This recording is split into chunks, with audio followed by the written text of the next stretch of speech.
This week's episode is brought to you by Populous Seattle. It's a 120-room boutique hotel bringing together thoughtful design, sustainability, and a deep connection to Pacific Northwest arts and culture. It's such a beautiful space, and they were so gracious to let us record in one of their private meeting rooms. Their restaurant, Salt Harvest, showcases seasonal and locally inspired cuisine. And you've probably heard of the very trendy Fern, the hotel's rooftop bar with craft cocktails, shareable plates, and of course, an incredible view of Seattle. They also have a cafe featuring local monorail espresso. We love a local business, and other grab-and-go options. At the hotel, they also do things like wine tasting, concerts, and other events that bring people together. So whether you're a guest or a local, make sure to check out Populous Seattle. And now on to the show. I'm Rachel Horgan. Join me each episode as I sit down with a guest co-host covering the latest business stories in the Seattle area. We'll read the news so you don't have to. This is The Weekly.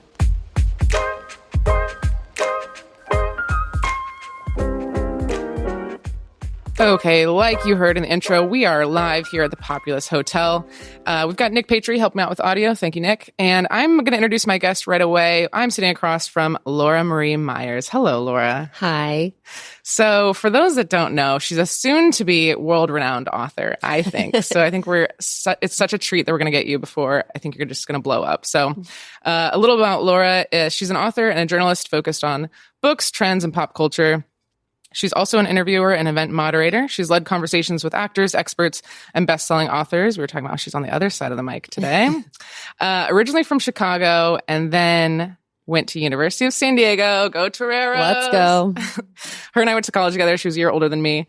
And then after college, you moved to San Francisco, right? I did. And we are here talking about her first book called The Mashup. It's her first novel. Recently was interviewed by People.com. It was an instant USA Today bestseller, and you're on tour. So that's why you're here, right? I am. Yeah. I'm on my last stop of the tour. This is the last one. Okay. I wasn't sure if there's one more after this. Mm-hmm. Okay. How's the tour been? It's been great. It's been a whirlwind. It's been 2 weeks. This is my 9th stop, and it's been a total blast. Yeah. Yeah. What do you think about Seattle? Because when did you get in? I got in on Thursday, and I'm spending a few days here. And I love it. I've never really gotten to spend more than a couple days here, but I try to, check out a different neighborhood every time. So right now is a Pioneer Square dedicated experience, but I've loved it. Yeah. Well, Seattle's showing out with the weather for you, so it's working out perfectly. Yes, it really is. So for today's episode, it's going to be a special episode, like I've been saying, for summer. We're going crazy. But we are going to do a little bit about Laura, kind of check in with her personally, and then it's mostly going to be 2 parts. The first part is going to be like the process of storytelling, which I do think bleeds into business. I think with any kind of marketing, or if you're hosting a meeting or running through a PowerPoint, storytelling there is some overlap there. And then the majority of the episode will be about the business of writing a book. I've always kind of wondered, do you even make money from writing books? Do people just do it so they can get like keynote speaking gigs? How long does it take? And how much do you, all those kind of things we're going to talk about. So let's start with kind of just a little bit about you. I want to start with USD because obviously, of course, I love college, and we both had Del Rio for our I don't know if we had classes together. Do you know? I don't know, but he's everything to me. Dr. Del Rio, shout out to you. Del Rio. So he was on the podcast. If you haven't heard his episode, please go back and check it out. But I did a class and taught a class for one, and you did too, right? I did too. I got to go back in February and teach one of his classes, speak to the class. And it was so surreal because it was a freshman class. Yep. And I had this moment of, it's been 20 years since I was sitting in this classroom. It's crazy. And I know it is crazy, but it was so fun. And they were such a blast to talk to. They asked so many thoughtful questions. And I really, really respected Dr. Del Rio for years. Like, he was my everything. So getting to be invited back meant a lot. Yeah, I agree. It was interesting though, because I feel like when I've spoke on stages, people like buy a ticket to come. Like, they know I'm speaking. They want they're coming for that. And with college, it was like they just finished lunch and they have to be at this class. And literally like, the most terrifying audience. I was like, look at all these somebody's yawning. And I'm like, oh my God. Look at all these cool kids. And I was just up there like, hey. I know. I feel like I have a lot more respect for teachers now. But speaking of UC, what do you think you learned from there? And how do you feel like it's helped you get to this point? I think in school, between USD and grad school, that was really the first time that I ever shared my work. I had always written stories. I'd always been a writer, but I had never shared that work. And that was the first time I really opened the door and started building that muscle of feedback. You think of writing and it is such a solitary activity. It really is. But the other huge component of it is feedback, whether it's from an editor or an agent or early readers. And that's a muscle that really needs to be built as well. Yeah. And I took as many creative writing classes as I could while I was at USD. And I remember those first times sharing your story. And it was so intimidating. And you have to really be open to the fact that some people will love it, some people won't. And you can usually read that really quickly, no matter what they're saying. You can see it on their face. Right. Yeah.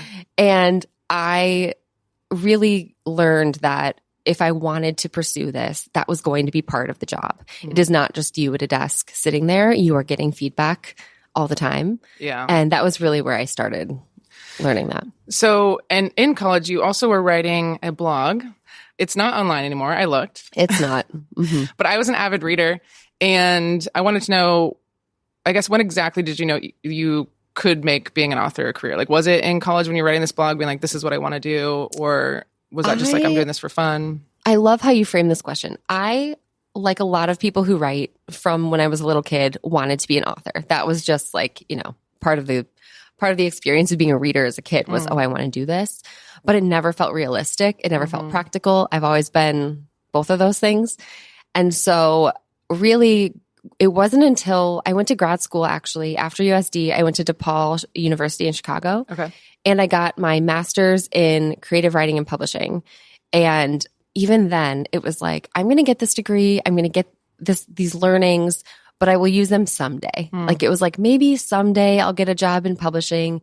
Maybe someday when I have every duck in a row, I'll write a book. Yeah. And of course, you learn that you never have all the ducks in a row. And I really wasn't thinking I can be an author. This is a real thing I can do.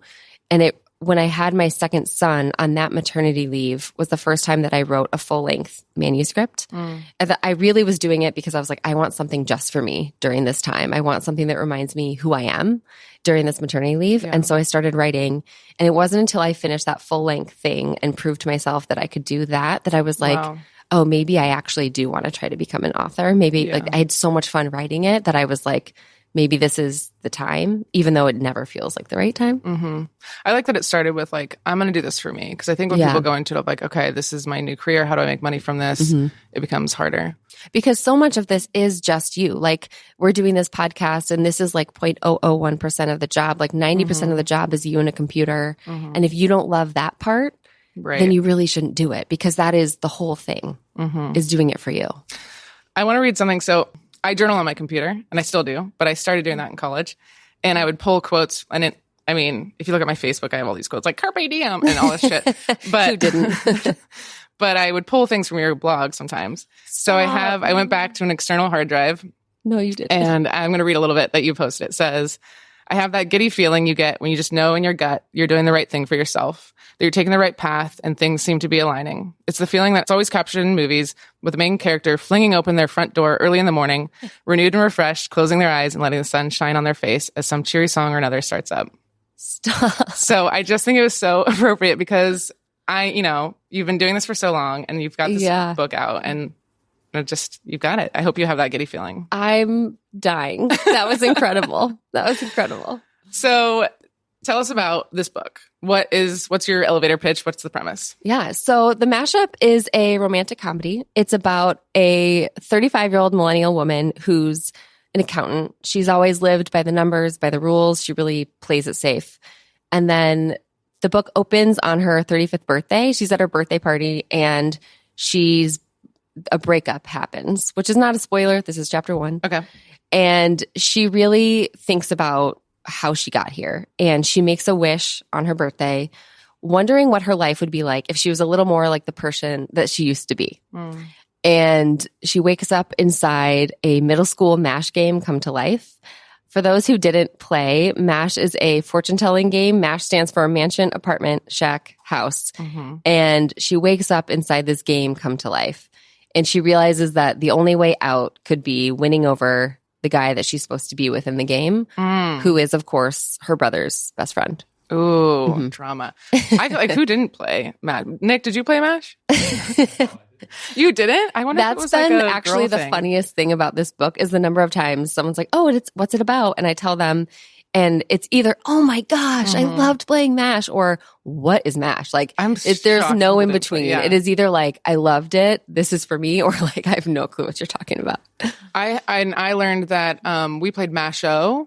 What? And O was Outhouse. Oh, that's love. The variations on the game are very important to me. Like, one of the categories in the game in the book is number of pools. And I've had so many people be like, oh, that's such a funny joke that you just like put in this weird category. And I'm like, oh no, that was very much a category that we used every time we played the game. And I wonder if it's like a Chicago thing. Regional thing. Yeah. Because I think we did number of kids. Anyway. Okay. So when you think about, you mentioned like brother's best friend, all this kind of stuff. How do you approach building characters' personalities? Because when I think of writing, I'm like, I could write my own story, my own motivations, but like coming up with an entire different. So do you pull from real life? Like, how does that happen? So this is actually the first time. This is the fourth manuscript that I ever wrote, the mashup. And previously, I would say I started more character first, where there was sort of a main character that would come to me. I'd be thinking about what she's going through, what her challenges are. This one came to me as a premise before I thought of the characters. So I thought, for years I had in my notes app, girl trapped in MASH game, ? And it was this idea I had that I was really intimidated by, where I was like, this is either going to work or it's going to be terrible.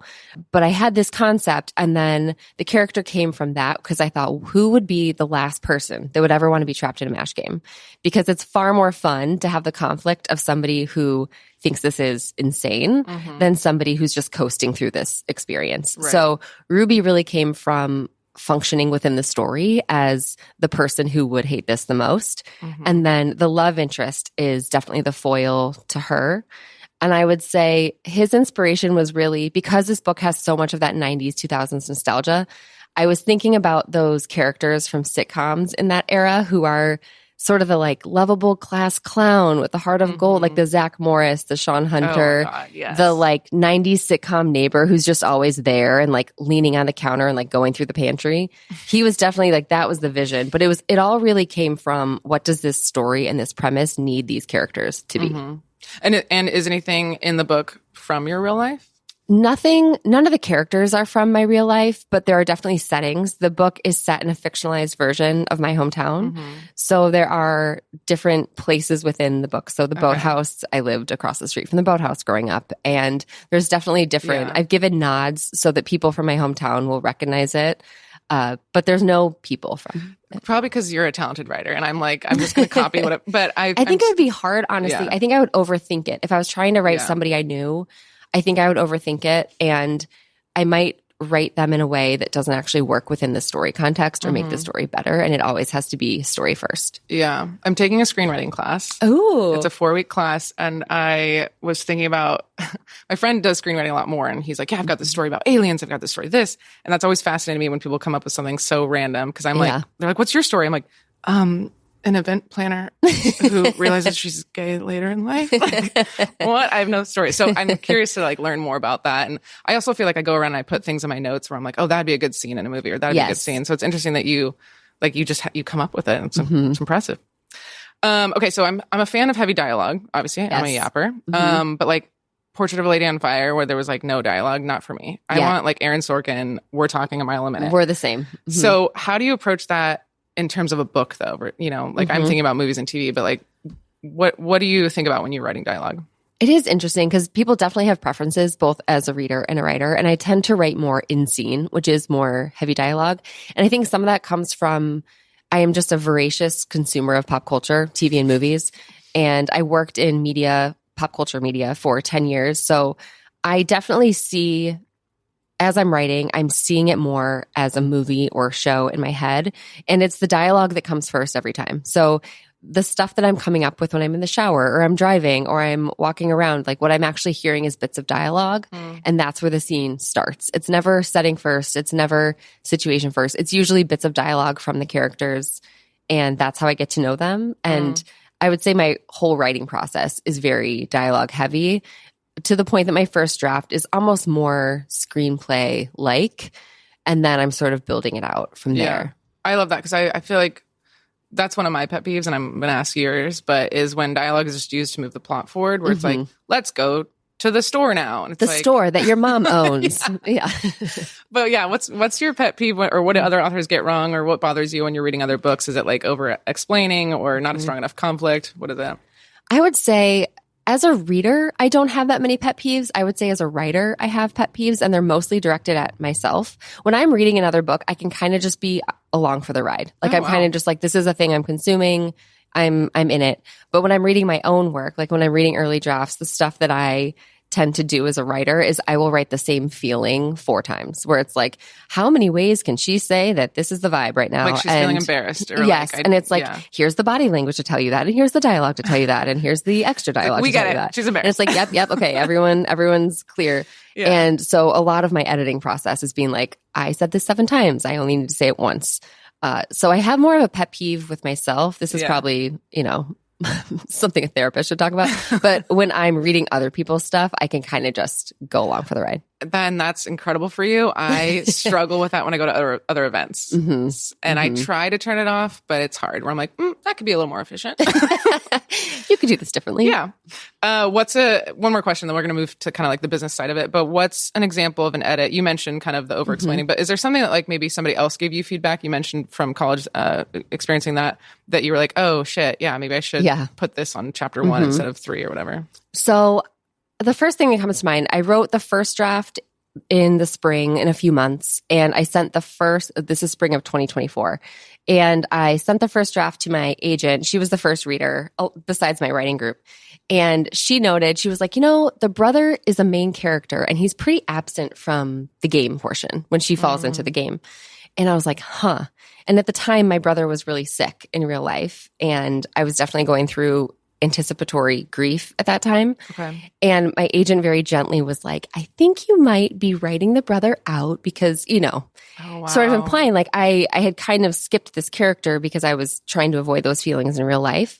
And so draft 2, I had to put him back into the game, and I lost my brother during that time. And I think a lot of book is all light and fun and color and very lighthearted. And I think so much of why is because I was seeking out that feeling and I was really looking for that. But I'm so grateful that she gave me that note, because I think that is such a personal, I'm sure when she was telling me, she was like, hey, I know this might be a hard thing to hear, but I'm so grateful she gave me that note because the book is better for it. And then in the final edits with my editor, after we'd sold the book, we were in the final stages. I mean, like final book was due in a week stages.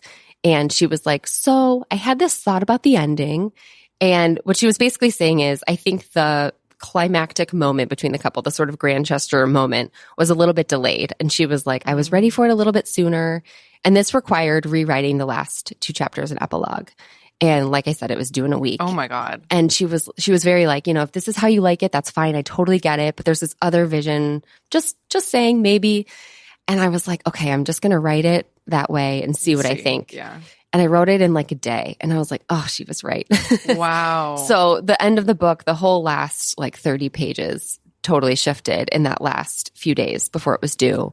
Thanks to just a really thoughtful, sharp note from my editor. She's so on it. And you're just like, oh, this is why you have this job. Because you really can see, I think that because I come from a journalistic background, also from grad school with short stories, I'm really good on the micro level where it's like I can think in sentences and scenes, but I really need help pulling back to see the full story. Like act 1, and 2, that's 3, where my agent and editor are so great at saying, okay, forest through the trees, let's pull back. And this is actually where in the story this should probably happen. More of like a pacing structure note.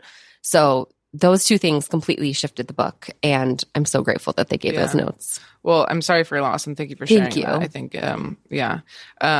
had you been working with that editor a while?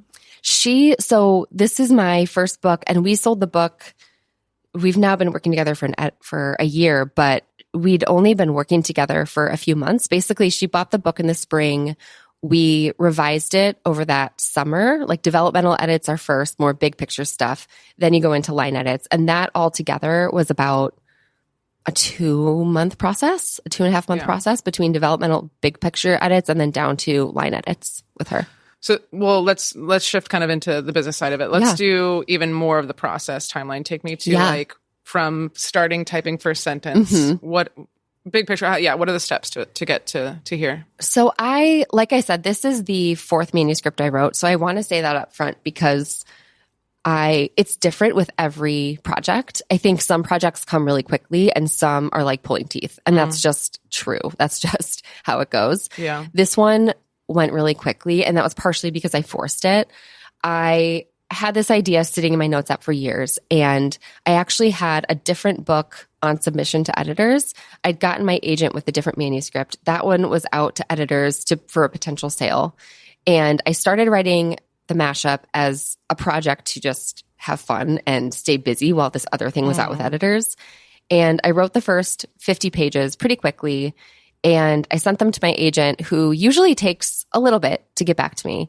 And about 2 hours later, she was like, hey, I started reading just to get a taste, and I didn't stop. And I think you really have something here. And she floated the idea. She was like, do you want to withdraw that first manuscript from editors and finish this book, and we can make this your debut? Like, I think this one might be more you. It wasn't even your first one. It wasn't my first one. And so we did. So we withdrew the first manuscript from editors, and I finished this book. And because I was going through a hard time in my personal life, I really was like, I have to write this quickly or I might not finish it.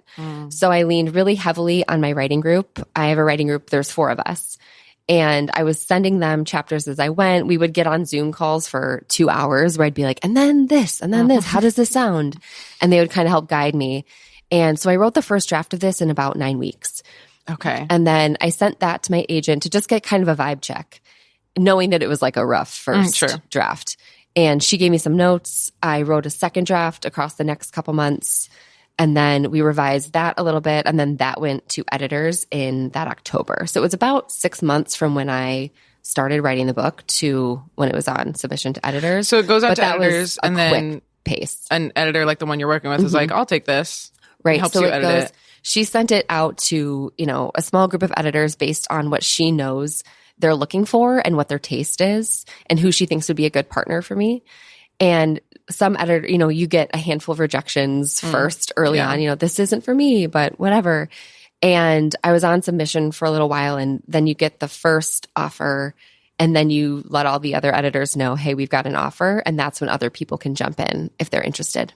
And then an editor is like, great, I'll be your editor. But then don't you still need a publisher to so they work for a publisher. Oh, so these are editors at an imprint edit. So she's sending it to editors at Putnam, at Penguin Random House, and across the board. Okay, so I was picturing you in a room like this, being like, here's my pitch for the book. Because I was like, take us to the room. What did you do? How did it go? No, it's more like, so my agent is the one who's basically sending the manuscript with like a cover letter, so to speak, to these different editors that she has relationships with and knows their taste and what they want for their lists. Yeah. And she's submitting it to them, and they're responding and saying either, no, this isn't a fit for me, but good luck to you, or yeah, I'm interested, but I can't read just yet.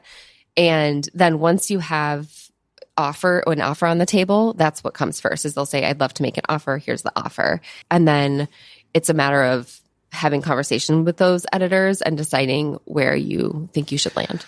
What made you decide? Because Penguin Random House is a pretty well-known. Yeah. I was going to say, I don't know a lot about books, but I feel like I recognize that name. I know this one. Yeah. What made you decide to choose that? Was it financial of like, oh, this publishing house takes X%, this takes X%? Or was it like they have a bigger reach, so we're going to go with them? Or what was your thought process? It's always different. So each imprint has sort of like a different brand and personality, right? And I got to speak with each editor on about an hour Zoom call, and you get sort of their vision for the book and what they're thinking for the project. And for me, it really came down to, I sat down with my editor. I'm a fan of several of her other authors. And so I went into it already being sort of a fan of her and her taste. And I just remember that first conversation, like very quickly, it was just felt like a very human person-to-person conversation about the work and my career and her vision for what we were going to do with this book. And I was like, oh, it's her. Yeah. I just knew. Yeah. Oh, I love that. Well, so it's kind of in that realm, you're working with this publishing. How much control do you have over, say, like, I've heard of my friend was making a pilot and she was like, this is what I'm calling it, but I'm sure it'll get changed. So like the title, the book cover, anything else, I guess, like how much say do you have versus the publishers just like, this is how we're going to market it? Yeah, it really does depend on the book and the imprint and where you're landing. For the mashup, that was my working title, actually. That was originally, that was always my title. Really, I was like, Googled like mash idioms because I knew I wanted the word mash in the title. And that was just the obvious one. But that one ended up staying because they had the same vision. It was like mash has to be front and center in this title. So they stuck with that title. That seems uncommon that you're like, right? It is uncommon. Like I went into it being like, this title will probably change, but it didn't. And then as far as the book cover design process, I found out, this is going to be the artist working on your cover. And the woman who designed it, her name is Sandy Chu. And I, again, because I'm a book nerd, I knew her name. I knew the cover she'd done. She was like a book celebrity to me. And I was thrilled. I was like, oh my God, Sandy Chu's doing the cover. That's awesome. So I knew she was doing the cover, and I'd had a conversation with my editor about the overall direction where we knew we wanted this book to be a more text-heavy book cover. Romantic comedy covers can look all kinds of ways. And we were like, the word MASH has to be at front and center. And we also knew it was going to be a very difficult direction for the book cover because even though this is an adult rom-com with a 35-year-old protagonist, she's going into this game that she dreamed up in middle school with like all that 13 teen nostalgia. 30, Totally. It's the 13 going on 30 vibes. And we needed to make sure that the book cover did not look like it was for teens. So it was like, how do we make it clear that this is an adult book, even though it's got those nostalgic themes? And it really came down to sticking with the text-heavy, pretty bare bones kind of a cover, but in Technicolor with those nostalgic elements. So you're in conversation with the designer. They're not like, this is your book cover. I was in conversation actually with my editor about it. Okay. She's sort of like the project manager of this situation. So she and I had this conversation just that it was going to be text heavy. Then they came to me with a couple options to begin with, and then I would give sort of my thoughts on those. And then there was a second round, and it was like, what are your thoughts on these? So I think it was 3 rounds, and then it was like, oh, this came in my inbox, and I was like, this is the one. What about, we were talking about how it's actually out. Is it out now for audiobook? It's out now. Okay. And it's out for audiobook too? Yes. And what was the thought of like whether you would read it or have somebody else read it? Did you have a say in that? And how did you choose who's reading it? I heard from the audiobook team in the spring where they sent me a list of 10 audiobook narrators and their auditions for the book. So it they was read your book and you incredibly cool. I got to hear, they all read the same scene. And it was, for those who are curious, it was the opening of chapter 3 when she wakes up in the game. And it's such a visceral part of the book because it's her waking up in this MASH game. So there's a lot going on there. And it was about a 3 to 4 minute audition for each one. And it was actually wild how quickly I was like, oh, this is Ruby's voice. And you don't realize how much you have a specific voice in mind until you're listening and you're like, oh, this is her. I heard Brittany Presley is the audiobook narrator, and I love her work. I'm a big audiobook nerd. I listen to them all the time. I was very familiar with her name. So when I heard her read, I was like, oh my, that was it. And she just absolutely nailed it. So then I let them know that I thought she was the one. She went on and recorded it. And I did ask if I could read my own acknowledgments. I don't know if it's something I'll do in the future, but for my debut, you don't want to speak that slowly. No, I was so nervous. I was like, oh, this is like hearing your own voice on a voicemail times 10,000 because it's permanent for everyone. I know the feeling. Yeah. I was like, ooh. But it was really important to me because this was my debut and my acknowledgments were really broad for all the people that had helped me do this as a career. I wanted to be able to thank them directly. And I was able to record those. It was a blast. It was so fun to be in the studio and do that. And it was really meaningful to me. So yeah. But you didn't have a desire to read the whole thing, or was that even an option? I don't think that was an option. And if it was, I would have said hard pass. I guess it's more acting than anything, right? Yeah. But I will say, as a huge part of my writing process is I read every chapter aloud. So when I finish a chapter, I usually read it aloud. And that's often how I catch the unnatural dialogue, or the rhythm is off, or the pacing of the scene is off. So I feel like I have quietly in my own office recorded my own audiobook to myself. Yeah. but do I want that to be consumed by other people? No. Yeah. Very, very understandable. How much say do you have in how much the book is? Is it, it's hardcover and softcover, and you have no say, right? It's paperback. It's trade paperback only. Okay. And that's very much like a genre convention. Like different publishers will do different things, but it's really like, as a debut, you're in this genre. This is just what makes sense for what the consumer will probably expect and want to buy. Yeah, I kind of figured you probably didn't have a say on that. Well, let's talk about money. Yeah. So in the movies, authors get advances. And then I also think like probably similar to music in that you have to pay, like you said, your agent and your editor and your publisher. And then I think a lot of musicians talk about like at the end of the day, you're not really left with much. And I'm kind of curious, I know you can't give us exact numbers, but like for your first book, is it expected where you can like make money and like not have a second job? Or, you know, do people even make, I've heard of people writing books and they're like, oh no, I don't make money on this. I just use it so that people invite me to speak at conferences, you know, that kind of thing. So I guess, yeah, what can you share about kind of the pricing and money side of this? Yeah, it really, like you said, it varies in the same way as the music industry. So it depends on the market, on the publisher, on the genre, on your platform, all the different things. I would say that the advice that's always out there is don't quit your day job, no matter what. It is very, very, very rare for someone to get a first book and be like, well, that's it for me. And now I'm good. That is simply not the case. Okay. So it is very much like keep your day job, keep working. And that's usually the advice given. Yeah.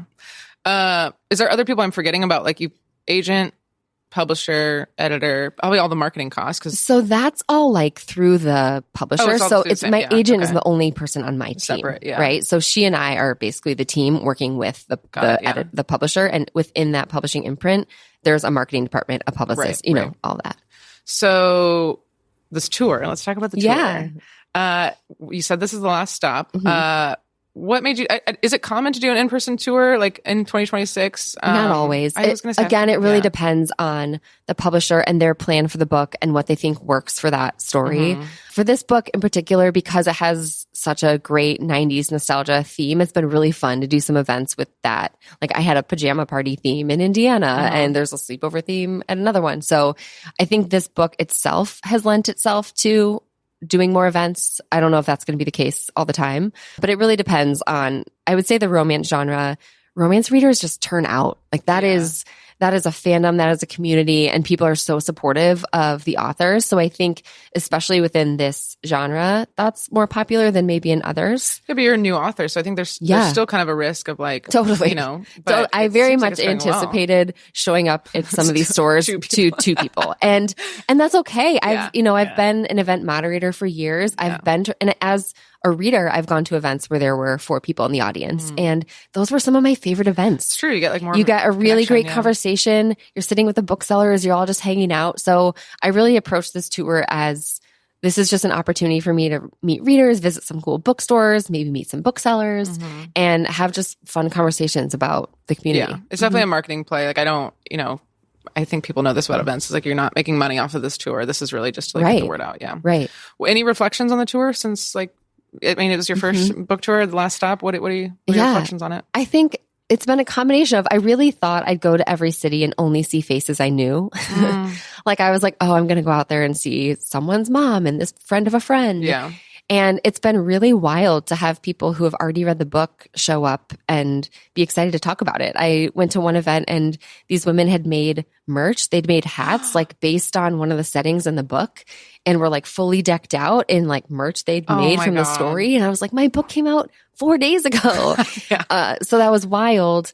But on like the flip side, it's been so meaningful to go to all these places and see people that I haven't seen in 15, 20 years showing up and just being really excited. And that in itself is so special. But because this is such a solitary thing all the time, this is not, when you're writing the book, you're not thinking about getting to do that. Right. This is like cherry on top of cherry on top of a cool thing. Yeah. Well, let's talk about what's next. So I guess I didn't know you had all these other manuscripts. So you're probably like, all right, just send the next one out. But I was thinking like, is it hard after this big splash, this big reveal to be like, do I even have any other ideas? I don't know if that. You mean, does imposter syndrome hit the second your book comes out? Yes. I guess kind of imposter, but sometimes I'm totally like when I was doing stand up, I wrote jokes and people liked it. And then I was like, well, that's it. I have no more jokes. I actually don't have anything 100%. Else to say. You're like, well, I'm glad you like this. And now we're all going to go. I can't think of I don't even know what a joke is. One and done. Here we go. So this was actually part of a 2-book deal. So when we sold to my editor, it was a 2-book deal. So a sequel or just? So it's not a sequel. Okay. I would say it's it's like a cousin to the book where it's like similar vibes. There are a couple cameos from the first book, but that is, if all things go according to plan, coming out next summer, which is really exciting. Okay. It is not one of the manuscripts I'd previously written. I would say the manuscripts I'd written before were a slightly different tone, and they really wouldn't have fit as a follow-up to this book. Right. I don't like think ride that wave. Yeah, I don't think it would have met expectations of like, oh, if you liked this book, pick up this one. So I did write a new book for this next one. When were you writing that? That is a really great question. I wrote the first draft end of fall into the winter, and of course, I'm writing it while in the midst MASH of editing, coming out. Oh, it's coming out. Okay, it was going out to early readers, and it's been. I think that's one of the things that's probably the biggest surprise for me in this industry, and something that I don't think a lot of people realize is that oftentimes you're working on multiple projects simultaneously. So I'm here talking about the mashup. My second book is completely due in 3 weeks, and I'm being asked to send my third book idea to my agent, within a couple months. So I'm thinking through 3 projects at the same time at different phases. And that's not the same for every situation. That's very much a genre convention and a timing situation of just what works out for you. So that's not the case for everybody. But it has been a really wild experience to be like, my head's in all these different spots. Like, oh, which characters are we thinking about today? Do you have a full-time job now too, or did you take some time off So that? Early on, I basically do like side projects for friends and stuff. But this has been my full-time job is also my 2 kids. So yeah, very true. Yes, very true. Yeah. Okay, you mentioned about how when you're writing a book, you're kind of picturing a show or a movie. Do you have how does that work? Do you have the rights for TV and movie? Do people have to like come to you and buy it from you, or what happens? So I have a film and TV agent who people can go to her if they're interested in optioning the book. And usually what happens is a producer or studio or filmmaker would go to her, and what they're buying is the option to make that movie or TV show. And that contract is you're having the option to make it, which can run out in a year or whatever. And then they either choose to re-up on that option or it can go out wider. But yes, I have. Would you have a say in like, I don't want to work with that person. I do want to, like. It's a conversation. Okay. Yeah. And is this like a significant amount of money if somebody were to buy the film rights, or is that again like really it totally varies. Yeah. I want it to be a movie. Do you think movie or show? I can honestly see either one. I think my first instinct was movie just because I think of 13 going on 30 and stuff like that. But I can absolutely see how it could be episodic. I can see the breaking points that you would have, the different cliffhangers. I can see both. Yeah. You can tell a lot more story in shows. Yeah. And I like what it can do for secondary characters. And I really do like to write books that feel somewhat ensemble-like. I like having a full cast. Yeah. So I do like the idea in a TV show you get to kind of do more with those people. That's true. That's a good point. Is there anything, I have one more question about advice for people, but before I do that, is there anything else that I didn't ask you that you want the listeners to know about, or something you want to share?